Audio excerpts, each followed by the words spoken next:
Hello children, welcome to my YouTube channel and we are learning today English chapter number 5 ध गंगा। मतलब आज हम किसके बारे में स्टोरी पढ़ने वाले हैं? ध गंगा की स्टोरी पढ़ने वाले हैं, गंगा की स्टोरी पढ़ने वाले हैं। Ganga was a lovely little girl. Ganga कौन थी? एक छोटी सी प्यारी सी बच्ची थी। She was the daughter of king Himavat and the queen Meena. वो किसकी बेटी थी? उसके पापा किंग हिमावत और उसकी मम्मी क्वीन मीना की बेटी थी। She lived with them for away in a cave of ice in the Himalayas. वो कहाँ पर रहती थी? बहुत दूर रहती थी, एक गुफा में रहती थी जो कि बर्फ की थी। और वो कहाँ सिचुएटेड था? हिमालयाज में रहती थी Ganga. Ganga's parents loved her very much. Ganga के मम्मी पापा दोनों उससे बहुत ज़्यादा प्यार करते थे। They gave her everything she wanted. वो उसको हर चीज़ दिला देते थे जो उनको चाहिए। She lived happily in her mountain cave. वो बहुत ज़्यादा खुश रहती थी पहाड़ों की गुफा में। When the sun rays touched the icy wall of her cave, जब सूरज उगता था और जब उसकी रोशनी पहुंचती थी उसके केव में, उसकी गुफा में, उसके घर में, जो कि किसकी बनी हुई थी? आइसी वॉल, मतलब बर्फ की दीवार थी। दे स्पार्कल्ड विथ रेनबो कलर्स। वो चमकने लगती थी दीवारें। कैसे चमकने लगती थी? अलग अलग कलर से, रेनबो कलर्स से वो दीवारें स्पार्कल होती थी। One day, Ganga's father returned from a visit to the land of Bharat. एक दिन गंगा के पापा वापस आए। कहाँ से वापस आए? भारत की जमीन से वापस आए। They looked very sad. वो बहुत ज़्यादा दुखी दिख रहे थे। Why are you so sad? asked Ganga. Ganga ने क्या कहा कि तुम इतने ज़्यादा दुखी क्यों हो? The land of Bharat has a severe drought, said the father.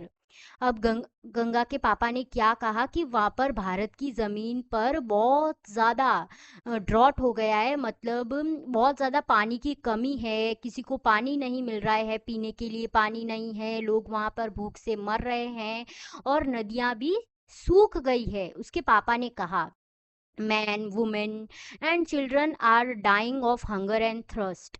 जो वहाँ पर मैन हैं, औरतें हैं और उनके बच्चे हैं, वो सब मरने वाले हैं। किस चीज़ से? भूख से और प्यास से।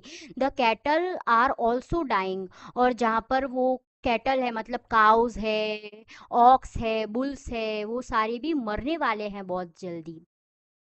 The trees, the plants and the crops have all dried up and been destroyed. और जहाँ पर बहुत ज़्यादा बड़े बड़े पेड़ हैं, प्लांट्स हैं, पौधे हैं, जहाँ पर खेत हैं, वो भी बहुत ज़्यादा सूख गए हैं और वो भी कुछ देर में डिस्ट्रॉय हो जाएंगे, मतलब सब बर्बाद हो जाएंगे वहाँ पर।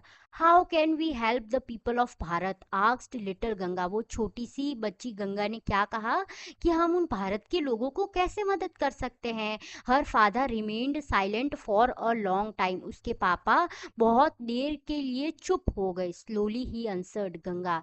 और धीरे से उन्होंने क्या जवाब दिया कि Ganga Ganga my precious child, मेरी बहुत ज़्यादा कीमती बच्ची, you alone can help the people of this burning plain in the north of Bharat. तुम अगर मेरा साथ दो तो हम वहाँ के लोगों की मदद कर सकते हैं, क्योंकि वहाँ पर जो ज़मीन है वो जल गई है। कहाँ की? नॉर्थ भारत की, मतलब इंडिया की ज़मीन क्या हो गई है? जल गई है। How father asked Ganga. कैसे पापा? हम कैसे मदद करेंगे? गंगा ने पूछा। If a maid in pure and white as snow goes to live in the plain of Bharat. अगर एक प्यारी सी छोटी सी बच्ची जो अभी अनसमझ है, एक बहुत छोटी बच्ची है और उसका हार्ट भी बहुत ज़्यादा प्योर है, वो बर्फ़ जैसी गोरी है, अगर वो रहने के लिए चली जाए भारत के अंदर तो the land and it's people can be saved. और वहाँ की ज़मीन और वहाँ के लोग, सब लोग बच जाएंगे। Her father replied. उसके पापा ने वापस उसको जवाब दिया आई वोंट गो। अब गंगा ने क्या कहा कि मुझे नहीं जाना है। She was not willing to leave her icy rainbow tinted home. उसको क्या नहीं छोड़ना था, उसका घर नहीं छोड़ना था जो किसके बना हुआ है, बर्फ का बना हुआ है, और उसके अंदर बहुत ज़्यादा कलर है, छोटे छोटे कलर्स हैं, और वो बहुत ब्यूटीफुल घर को छोड़कर नहीं जाना चाहती। Ganga's father visited Bharat once again, वो गंगा के जो पापा थे वो वापस एक बार भारत के लिए गए, वापस एक बार इंडिया में गए। This time he brought back a small baby. अब जब वो वापस आ रहे थे, वो वापस क्या लेकर आए, एक छोटा सा बच्चा लेकर आए। The baby looked died. अब वो छोटा सा बच्चा था, वो बहुत जल्द ऐसा लग रहा था कि मरने वाला है। Ganga bent over the tiny form. Ganga उस बच्चे के लिए थोड़ी सी झुकी और उसको देखा, जैसे एक मदर देखती है एक छोटे बच्चे को। The baby had a thin body with a pale face and parched lips. ओ बेबी कैसा, मतलब वो छोटा सा बच्चा कैसा दिख रहा था, पहले तो बहुत ज़्यादा पतला था, दुबला पतला दिख रहा था। उसका फेस भी बहुत ज़्यादा वाइट था और ऐसा लग रहा था कि वो बहुत ज़्यादा दुखी है, वो खुश नहीं है, और वो सैड हो गया था। और उसकी लिप्स कैसी थी, ड्राई थी, जिसको उसको प्यास लगी है वो ऐसी उसकी लिप्स थी। Seeing this Ganga eyes were filled with tear. उसको देखने के बाद, उस छोटे से बच्चे को दुबला पतला देखने के बाद गंगा की आंखें आंसू से भर गई थी। The single tier drop flail on the babies lips. वो छोट एक बूंद उसके बच्चे के होठ पर जाकर गिरी। Immediately the baby lips moved.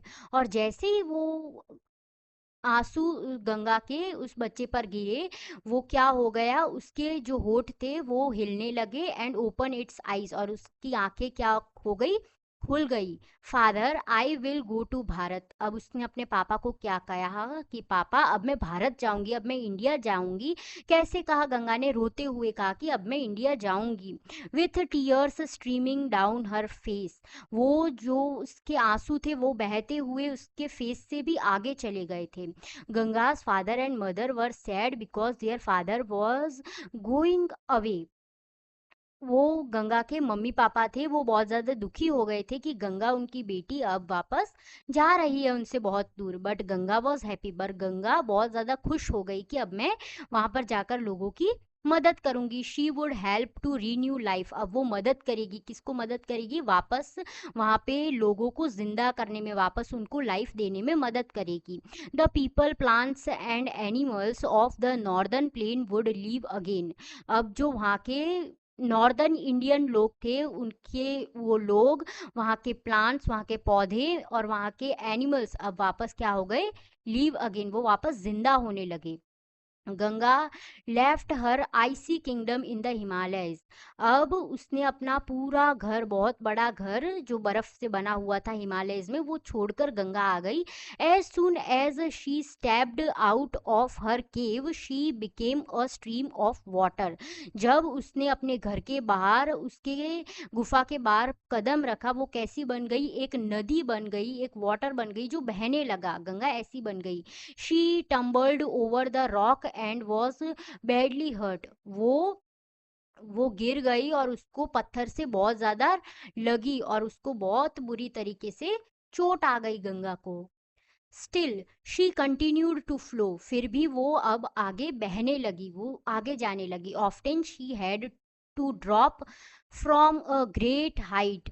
जब वो बहुत बड़ी खाई में गिर गई, फिर भी वो अपनी चालू रखी उसने अपनी journey. When she happened she became a waterfall. जब उसको क्या लगा कि अब वो क्या बन गई है, एक पानी का झरना बन गई है। Sometimes she had to travel over rough ground. कुछ टाइम के लिए उसने क्या किया, एक रफ ग्राउंड मतलब एक बंजर जमीन इंडिया की, वहां से होकर गई। But Ganga did not stop her journey. पर गंगा वहां पर भी रुकी नहीं। At last she reached the great plains of northern Bharat. अब वो इंडिया के नॉर्दर्न इंडिया में पहुंच गई, वहां की जमीन पर वो पहुंच गई। By then she was no longer a stream but a mighty river. अब बहुत देर के लिए वो एक बहती हुई नदी नहीं रही, अब वो क्या बन गई थी, एक बहुत ताकतवर नदी बन गई थी Ganga. She flowed over the plains. अब वो वहाँ की जमीन पर से, इंडिया की जमीन पर से और बहने लगी। The parched earth drank her cool water. अब जो वहाँ की जमीन थी वो क्या पीने लगी, वो ठंडा ठंडा गंगा का पानी पीने लगी। The plants awaked at the touch of the live giving water, अब जो प्लांट्स थे वहाँ के वो भी जग गए। क्यों जग गए? उनको क्या लगा कि वो पानी दे रही है उनको, इसीलिए वो जग गए। Soon the birds and animals also found Ganga and drank the life-giving water. जहाँ के जो बर्ड्स थे, एनिमल्स थे, सारे पक्षी, और वो सब गंगा का वो उनको भी गंगा मिल गई और वो भी गंगा का पानी पीने लगे और वो जिंदा हो गए। The people to drink water, बहुत सारे लोग भी वहाँ पर पानी पीने लगे। They used to it to water their crops, अब वो जो लोग थे वो क्या करने लगे, पौधों को भी पानी देने लगे, उनके खेत भी आगे चलने लगे। Soon they had food to eat, और बहुत जल्द उनके पास खाना खाने के लिए भी खाना आ गया। द लैंड प्रॉस्पर्ड अगेन, अब जो वो लैंड पहले बहुत ज़्यादा खराब हो गई थी अब वो वापस अच्छी होने लगी, अब वापस वेल होने लगी है। Ganga had saved all of them, Ganga ने वहां पर सबको बचा लिया। People began to worship her as a goddess, जितने भी लोग जो इंडिया में रहते थे वो गंगा को पूजने लगे, गंगा की आरती उतारने लगे और उसको देवी मानने लगे। They began to call her mother Ganga, और वो उनको क्या बुलाने लगे, माता गंगा बुलाने लगे बाद में। प्रीसियस, प्रीसियस का मतलब क्या होता है, बहुत ज़्यादा कीमती। माइटी मतलब बहुत ज़्यादा पावरफुल, ताकतवर। रीन्यू मतलब अब वो वापस सही करने लगी, अब वो वापस अच्छा बनाने लगी। प्रॉस्परस्ट, जो पहले सब डिस्ट्रॉय हो गया था अब वो वापस सही होने लगा, वापस खुशहाल होने लगे। टंबल मतलब चोट लगना, लग जानी। पार्च्ड मतलब प्यास, थर्स्ट होना। स्पार्कल्ड मतलब चमकना। ड्रॉट मतलब सब कुछ रूखा सूखा पड़ जाना। हेलिंग मतलब वापस ठीक हो जाना, सब वापस अच्छा हो जाना। तो आज हमने पढ़ा गंगा की story. So thank you for watching.